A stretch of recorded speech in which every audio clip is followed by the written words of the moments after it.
कल हम लोग प्रश्नावली 7.2 में क्वेश्चन नंबर 1, 2 और 3 को हल किए थे। आज हम लोग बनाएंगे 4, 5 और 6 को। 4, 5, 6। 4 नंबर प्रश्न है कि बिंदुओं -3, 10, -3 और 6, -8 को जोड़ने वाले रेखाखंड को बिंदु -1, 6 किस अनुपात में विभाजित करता है। सवाल को बढ़िया से समझिएगा। इसमें दो बिंदु है, एक है -3, 10 और दूसरा बिंदु है 6, -8 और इन दोनों को जोड़ने वाला एक रेखाखंड है जिसका नाम है -1, 6। इन दोनों को क्या कर रहा है? जोड़ रहा है। तो आखिर किस अनुपात में? अनुपात को हम लोग किससे सूचित करते हैं? M1 और M2 से। M1 और M2 अनुपात होता है। M1 और M2 क्या होता है? इसके पिछले वाले सवाल में M1 और M2 का मान देता था, इसमें M1 और M2 का मान नहीं दिया है। आपको M1 और M2 निकालना है। आपको M1 और M2 निकालना है। आपको दिया है X1, Y1, X2, Y2 और निर्देशांक दिया है। क्या दिया है? ये जो -1, 6 है ये निर्देशांक है, लेकिन कह रहा है कि आप निकालिए M1 और M2 का मान कितना होगा। फॉर्मूला नहीं बदलेगा, फॉर्मूला वही रहेगा, थोड़े से तरीका चेंज होंगे। तो चलिए इसको समझते हैं। सबसे पहले तो हम लिखेंगे कि माना X1 बराबर -3, Y1 बराबर, क्योंकि आप किताब में देखिए पहले लिखा होगा -3, 10 लिखा है ना, फिर लिखा होगा 6 वाट, 6 -8, तो X2 का मान और Y2 का मान -8 और निर्देशांक क्या है? ये तो दिया है सब। अब आपको निकालना है M1 और फॉर्मूला तो वहीं रखेंगे, फॉर्मूला में कोई परिवर्तन नहीं होगा। ये फॉर्मूला आपको शायद याद हो गया होगा। इसी फॉर्मूले का प्रयोग करके हम लोग सवाल को बना रहे हैं। तो निर्देशांक बराबर M1 × X2 plus M2 × X1 बटा M1 प्लस M2, कमा M1 × Y2 plus M2 × Y1 बटा M1 प्लस M2। ये आपका निर्देशांक का सूत्र है। किसका सूत्र है जी? निर्देशांक का सूत्र है। और आपको सबसे पहले यहाँ पे जो मान रखना है वो किसका मान रखना है? निर्देशांक का। तो निर्देशांक का मान है -1, 6। क्या है जी? देख लीजिए ऊपर अभी लिखे थे ना, दिख रहा है निर्देशांक बराबर कितना लिखे थे? -1, 6। फिर M1 X2 में गुणा करना है। M1 गुणे X2 का मान क्या है? 6। देख लीजिए, बताइए X2 का मान कितना है? 6 है ना जी। अब फिर M2 X1, तो हम M2 का लिख देंगे M2, लेकिन X1 के जगह -3, क्योंकि देख लीजिए ये आपका X1 की जगह क्या है? तो यहाँ पे M2 गुणे X1 का मान कितना है? -3 और X2 की जगह 6। M1 का M1 प्लस M2 का M1 प्लस, क्योंकि इसका मान तो दिया नहीं है, इसको निकालना है तो उसको उसी तरह छोड़ देंगे, उसी तरफ सजाएंगे इस साइड में। M2 M1 Y2, M1 का M1 और Y2, तो बताइए Y2 का मान कितना है? -8 है ना, तो हमने क्या रख दिया है? और फिर M2 का M2 और ये Y1 पूछ रहा है तो Y1 का मान, और M1 प्लस M2 का M1 प्लस। अब हम क्या करेंगे? ये पहले वाले की तुलना इसके पहले वाले से करेंगे और इसके दूसरे वाले की तुलना दूसरे वाले से करेंगे, अलग अलग कर देंगे। तो हमारा पहला अंक है -1, क्या है? इसका ये टोटल यहाँ पे उतारेंगे कैलकुलेशन करके। अब कैलकुलेशन कैसे हुआ? 6 में M1 से गुणा होगा तो बताइए प्लस माइनस क्या होता है? और 3 में M2 से गुणा होगा तो M1 प्लस। बोलिए कोई दिक्कत है इसमें? फिर उसी तरह इसका 2 नंबर क्या है? 6, तो इसका 2 नंबर ये है ना, तो इसके बराबर में इसको लिखेंगे। अब m1 में -8 से गुणा होगा तो -8 m1 -8, 10 में m2 से गुणा होगा, अब बटा में m1 प्लस, अलग अलग हो गया ना। अब करेंगे यहाँ पर तिरछा तिरछी गुणा करेंगे। क्या करेंगे जी? तिरछा तिरछी गुणा पता है ना, इसके बटा में कुछ भी नहीं तो मान लेंगे 1। m1 में गुणा करेंगे -1 से तो क्या होगा? -m1। m2 से गुणा करेंगे -1 में तो -m2। क्या होगा जी? -m2। अब ऊपर वाला जो बच गया उसको उसी तरह उतार देंगे। फिर यहाँ पे 6 में m1 से गुणा करेंगे तो, 6 में m2 से गुणा करेंगे तो, और ऊपर वाले को उसी तरह उतार देंगे। फिर अब हमें ये करना है कि m1 वाले को एक साइड में, m2 वाले को एक साइड में, दोनों साइड में अलग अलग करना है। तो यहाँ पे -m1 है तो हम -m1 लिख लेंगे, लेकिन m2 है, क्या है, तो उसको उधर भेज देंगे।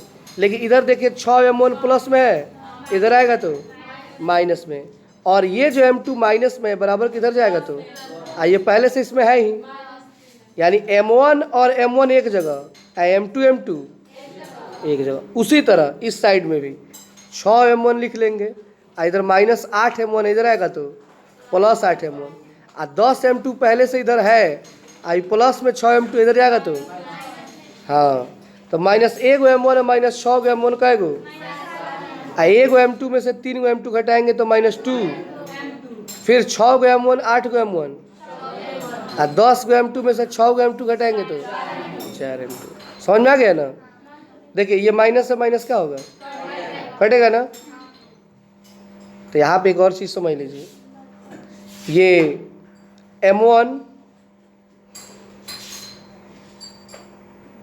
आपका ये बचेगा, m2 ये गुणा में है तो कहाँ चला आएगा, m1 के बटा में आएगा, m1 बटा, इधर क्या बच गया, ये 7 गुणा में है तो कहाँ जाएगा, तो m1 और m2 का मान कितना आ गया, कितना आया जी? कोई दिक्कत है इसमें? उसी तरह इसको m1 ये m2 चला जाएगा, 4 उधर है और 14, तो 2 दूना और 2 सते, इसके बटा में भी क्या आ रहा है, दोनों का दोनों क्या आ रहा है जी, आ रहा है ना। ये समझ में आ गया कैसे आया है, बोलिए। तो दोनों का m1 m2 एक ही जाए ना, तो लिख देंगे इसलिए m1 अनुपात m2 बराबर 2 अनुपात, 2 ऊपर है और 7 तो 2 अनुपात। तो इस तरह हमारा ये क्वेश्चन नंबर 4 कंप्लीट है। तो चलिए इसको उतार लीजिए।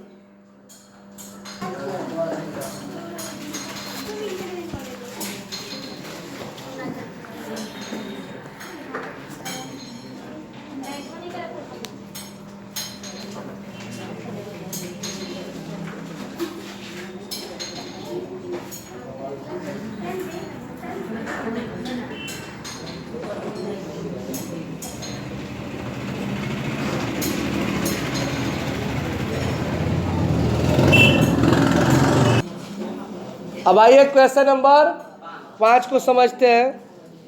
5 नंबर क्वेश्चन है, वह अनुपात ज्ञात कीजिए, वह अनुपात ज्ञात कीजिए जिसमें बिंदुओं a का मान है 1 - 5, a का मान क्या है और b का मान है -4, को मिलाने वाला रेखाखंड x अक्ष से विभाजित होता है। कहाँ से विभाजित होता है? x अक्ष से। तो y क्या होगा? अगर x से विभाजित होगा तो y क्या होगा? 0 होगा। इसके बारे में इसके पहले बताएं कि जब x से गुजरे तो y का मान 0 हो जाएगा, जब y से गुजरे तो x का मान 0। इस विभाजन बिंदु के निर्देशांक भी क्या निकालिए, ज्ञात कीजिए। क्या निकालना है?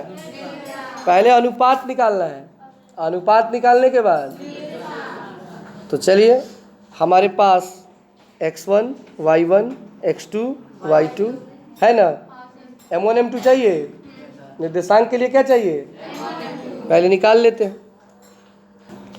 आप यहाँ पे देख सकते हैं x1 का मान बताइए क्या है, y1 का मान किताब में दिया ना 1 - 5, x2 का मान और y2 का मान, और यह आपका निर्देशांक का फॉर्मूला है ना, ठीक है।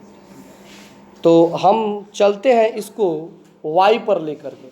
थोड़ा सा यहाँ पे ध्यान दीजिएगा। अभी हमने कहा कि x अक्ष से विभाजित होता है। कहाँ से विभाजित होता है? तो x का कुछ ना कुछ तो मान होगा, बट y का मान क्या होगा? तो हम x वाले को छोड़ देंगे और y वाले 0 को लेकर, यानी हमारा निर्देशांक 0 है। निर्देशांक कितना है? किस बिंदु पर? y बिंदु पर। किस बिंदु पर? तो हम x वाले को फॉर्मूला को यूज ही नहीं करेंगे। किसका यूज करेंगे? y वाले का।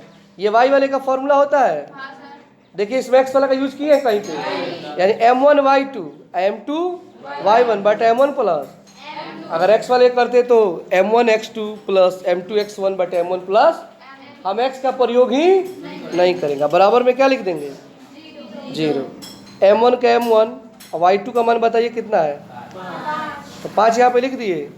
m2 का m2, अच्छा y1 का मान -5, अब बटा में m1 प्लस, बराबर में देखिए 5 m1 से गुणा करेंगे तो ये प्लस माइनस, अब 5 m2 में गुणा करेंगे तो ठीक है। अब ये m1 m2 में तिरछा तिरछी 0 से क्या होगा? तो क्या हो जाएगा? किसी भी अंक में 0 से गुणा करो, भाग दो, उसका मान क्या हो जाता है? 0 हो जाता है। फिर माइनस में 5 m2 इधर आएगा तो प्लस में हो जाएगा, और इधर m1 का m1 अब बटा में m2 चला आएगा, 5 का 5 ये बटा में चला जाएगा, तो कटाओगे तो 1 अनुपात 1। तो m1 और m2 का मान कितना आ गया? यानी m1 का मान भी 1 और m2 का मान भी, ये तो अनुपात हो गया। कह रहे निर्देशांक भी निकालिए। क्या निकालिए? तो चलिए अब निर्देशांक, दो बिंदुओं के बीच का ये फॉर्मूला होता है ना, अब फॉर्मूला पे मान रख दो। m1 x2 का मान निकालेंगे, यानी m1 में x2 से गुणा करेंगे। तो m1 और m2 का मान तो एक ही है, अलग अलग है क्या? तो m1 का मान 1 और x2 का मान देखो क्या है? 1 में -4 से गुणा करेंगे तो क्या आएगा जी? -4 आएगा ना, तो डायरेक्ट हम -4 नहीं लिख सकते हैं। अब फिर फॉर्मूला क्या कहता है? m2 x1 m2, तो m2 का मान 1 और x1 का मान केवल 1 है कम, तो हम लिखेंगे -4 प्लस 1, अब बाटा में m1 प्लस m2, तो m1 का मान भी 1 और m2 का मान भी 1, तो -4 प्लस 1 अब बाटा में 2 क्यों लिखे हैं? समझ में आ गया? क्योंकि एगो एगो कैगो होता है। उसी तरह m1 में y2 से गुणा करेंगे। m1 में m1 का मान 1 है और y2 का मान 5 है, तो m1 y2, तो 1 से 5 में गुणा करेंगे तो 5 लिख देंगे, प्लस का m2 का मान y1, तो m2 का मान 1 और y1 का मान माइनस, तो कितना आएगा? तो माइनस में तो इसको कोष्ट में लिख देंगे कि किसी भी माइनस वाले अंक को किस में लिख दिया जाता है? और बटा में m1 प्लस m2 का अर्थ हुआ कि एगो एगो क्या करना है?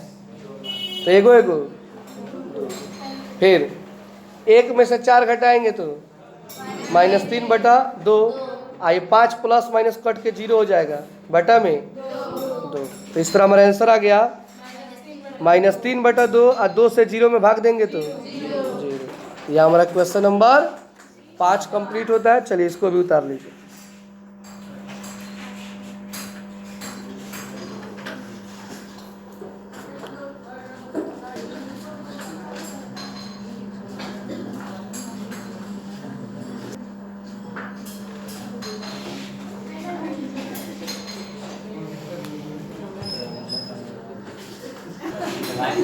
और आज के लिए अंतिम क्वेश्चन है ये, यदि बिंदु 1 2, बिंदु क्या है? 1 2, दूसरा बिंदु 4y, तीसरा बिंदु और चौथा बिंदु 3 5, इसी क्रम में लेने पर एक समांतर चतुर्भुज के शीर्षों, तो x और y समांतर चतुर्भुज ऐसे होता है ना, ये कौन चतुर्भुज है? तो चतुर्भुज में ABC, और आपको 4 बिंदु दे रहा है, पहले वाले को A मानो, दूसरे वाले को B, तीसरे वाले को C, चौथे वाले को D मान लेना। यहाँ पे आप देख सकते हो A क्या है, B क्या है, C क्या है, D क्या है? तो ये समांतर चतुर्भुज है, चारों पर सजा देंगे A B C D। X Y का मान निकालना है। किसका मान निकालना है? तो ये मध्य बिंदु के बीच की दूरी पे बन जाएगा, इजी है। पहले हम निकालेंगे ए बी का मध्य बिंदु। क्या निकालेंगे? और इधर निकालेंगे सी डी का। ठीक है, क्यों? क्योंकि देखिए ए से बी के बीच की दूरी और सी से बी डी के बीच की दूरी आपस में क्या होती है? बराबर होता है ना। तो दोनों के बीच की दूरी, तो मध्य बिंदु का सूत्र होता है x1 plus x2 by y1 plus y2 by. उसी तरह ये भी फॉर्मूला इधर भी लिख देंगे। समझ गए ना? अब चलिए अब मान रख देते हैं। ए बी में चलते हैं। ए बी में x1 y1 x2 y2, formula है x1 प्लस x2। तो x1 का मान 1, x2 का मान बटा में y1 प्लस y2, y1 का मान है 2 और y2 का मान है y बटा में। बोले कोई दिक्कत है? इसी बात को देख लीजिए, यहाँ पे हम लिख दिए हैं। हाँ, अब इधर आइए सी डी में। किस में? x1 का मान 3 है, x2 का मान, y1 का मान और y2 का मान बटा में लगा दिए हैं। 1 हुआ 4 को बटा में 2, ये जैसे वैसे इसको भी उतार दिए। 6 हुआ 5 को बटा में। अब पहले वाले की तुलना हम पहले वाले से और दूसरे वाले की तुलना अलग अलग कर दिए हैं। एंड मतलब क्या होता है? आप लोग हिंदी में और लिख लेना, ठीक है ना। आप देखिए 2 से 2 क्या होगा? नीचे नीचे क्या करेंगे? याद रखिए, उतारने के टाइम कटा दीजिएगा। तो ऊपर ला बच गया 5 बराबर x प्लस, उतार दिया गया, और 2 प्लस y बराबर उतार दिया गया। प्लस में 3 इधर आएगा तो प्लस में 2 इधर जाएगा, तो अब 5 में से 3 गया तो x का मान कितना आ गया? 11 में से 2 गया तो y का मान, और हमें किसका मान निकालना था? तो इस तरह हमारा ये एक सवाल भी। तो चलिए इसको उतार लीजिए, और कल हम लोग पढ़ेंगे क्वेश्चन नंबर 7 से लेकर 10 तक, और चैप्टर कल खत्म हो जाएगा।